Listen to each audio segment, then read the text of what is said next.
there's been so much talk about this, but that they got a billion friends on their phone and very few meaningful connections. So they don't really know how to communicate either with their teammates, their coaches, their girlfriend, their roommates. I mean, knowing how to actually, and what comes with not being able to communicate is a lot of trouble regulating your emotions, right? Overreacting to situations, not understanding body language, basic, simple stuff, Christian, that I think we always took for granted that kids knew how to do because we grew up with that stuff.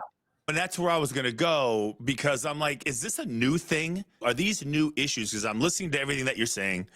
Financial stress. Yeah. In college, I think I had $20 a week. And if I ran out of that, I was stealing stuff from our dining hall. That's kind of what I had. It's just survival of the fittest.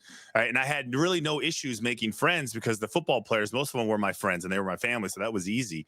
So I'm curious, is this a new thing that you found that is started with the social media craze?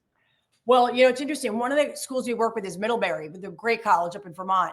And when we first got started up there, I was talking to the chief medical officer, and he said to me, Liz, it all went downhill when kids stopped playing pickup basketball in the neighborhood. And it really was one of those metaphors for, that spontaneous, self-policing, make the rules of the road. You guys take care of each other. You keep each other clean.